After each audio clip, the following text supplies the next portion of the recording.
Hi guys, welcome to Rootstem. In this video I'm going to do a rant part 2 regarding Kill Team.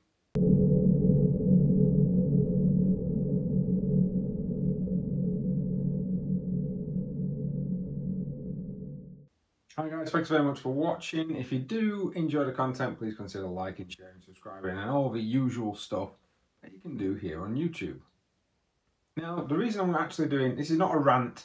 I did a ranting video which wasn't a rant. Well, it was a rant, but it wasn't a video degrading the new Kill Team rules. What it was, I was initially sort of very doubtful that this will bring in a lot of new players to Kill Team. I was actually kind of scared that it was going to put a lot of players off, especially within my own kind of gaming community that relies heavily sometimes on the fact that the rules have a lot of crossover. These being completely different rules would make it a bit of an issue. But anyway, you can always go and watch that video up there, and that will, of course, get you an insight of where this particular rant might be coming from. Now, this rant has been inspired by Tabletop Minions.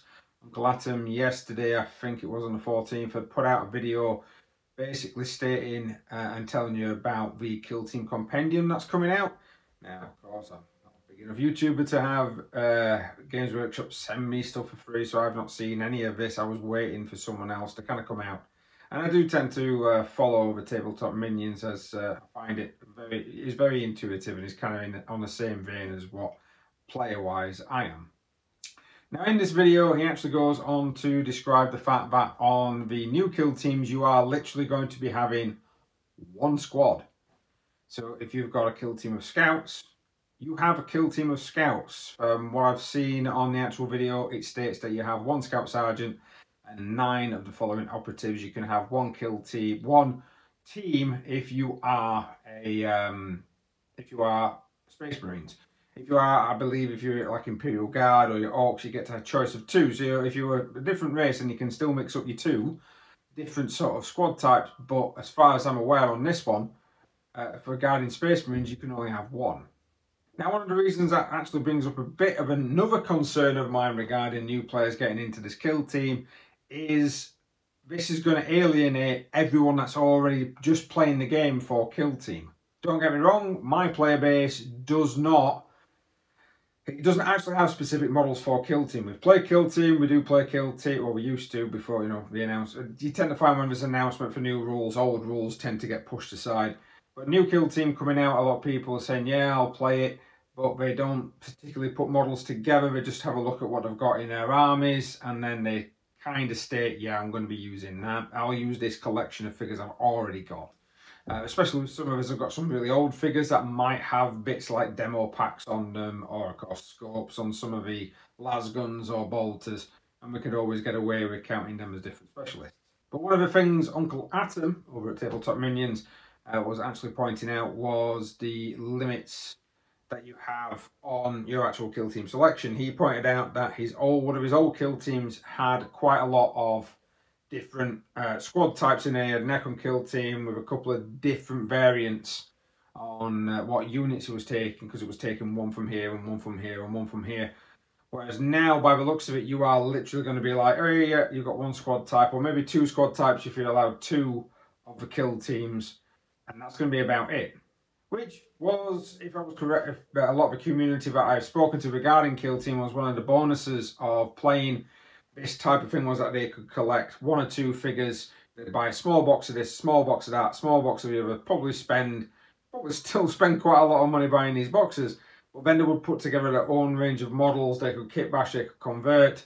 And pretty much Games Workshop in this edition is saying that if you've done that, you can't use them. Now, one of the reasons this normally concerns me is that when Games Workshop releases a game and the community do not grab hold of that game, they have a tendency to put that game to rest. What I mean by that is that they tend to decide that they are not going to support a particular game. They might get halfway through supporting it. Whatever has already been made for the actual game will come out, and then they'll just give up. They'll kind of stop, not be bothered, and kind of push it by the wayside. You kind of seen this a little bit when Apocalypse came out, because I am comparing this from a previous video to The Warhammer 40,000 Apocalypse that came out was a completely different rule set, which sucked. And they kind of did it a little bit with the terrain, these terrain card missions that they brought out. It was supposed to be a campaign set. I think they've only released 2 so far. That's been a while between each of them. So if you're getting certain particular terrain pieces, you didn't really get much. You didn't get much in the way of variety on this at all. So yeah, it does concern me, because what concerns me is I do like playing Kill Team. Kill Team is a great little game that you can use, or used to be able to use, as an introduction for somebody to get into it, for someone to actually get into the larger scale Warhammer 40,000. Now you are entering, you're basically raising barriers. You're putting barriers of entry, barriers of entry, barriers of entry.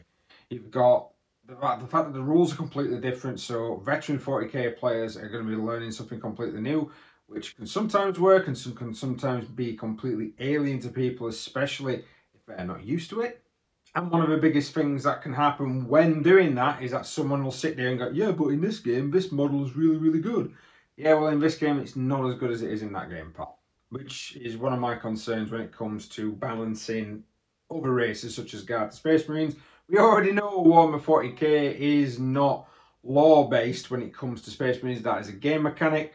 But sometimes when you get more and more degrees of separation from that, it starts to irk certain people. It doesn't irk me because I know it's a game mechanic, but it does irk others. And this is why I'm ranting, is the fact that I'm not wanting the game to be dead before I get a real chance to play it. And one of the other barriers of entry is the cost. It's £125 for the Octavius set, which is basically a starter set. We all know that it's a starter set, but if you are even a veteran player, you're still going to have to spend £30 on the compendium. You're going to have to spend that regardless to be able to find out what other races you can use.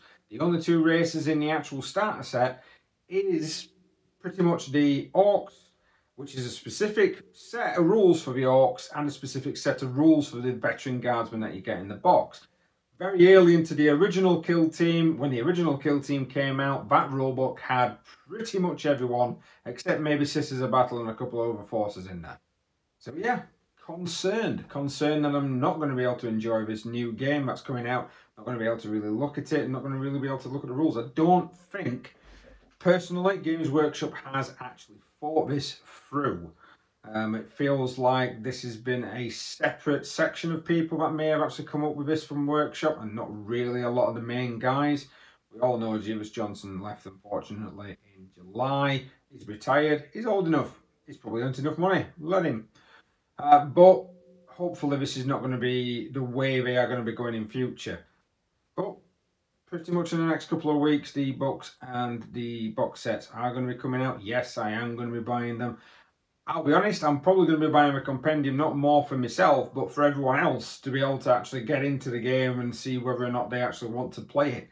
It's going to be pretty difficult to try and convince quite a few people to be able to play Kill Team at my local club level because the rules are different. I've already had that rant in the previous video. So this rant is mainly those barriers to entry that Games Workshop are setting up. It feels like Games Workshop of old. If anyone sort of like is listening here and you've been playing Games Workshop games for a very long time, round about 5th to 6th edition, Workshop didn't care. It was literally churn, churn, churn, churn, churn. Hey, you want to play this? Buy this book. You want to play this? Buy this book. I even remember one of the Elder expansions coming out. I think it might have been Iron, which was literally a single page of rules, and the book cost you about £20. So it's not beyond Workshop to actually act like this. And it feels like they're going that way again. And with 8th edition coming out and all the new players, and of course Kill Team coming out and all the new players they have attracted, you don't want to go back to your old ways, Workshop. Just leave it be and give us, a new release every 4 years, 5 years. Let the player base actually play the game for start off and stop deviating too much. If you're going to have one rule set for everything, have one rule set for everything. Don't completely change it and completely change it around, because you will, like I said, you will put people off.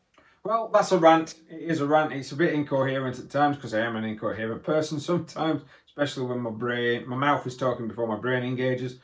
But if you have any other major concerns about people playing this game, not because, of course, I'm not saying the rules are going to be rubbish.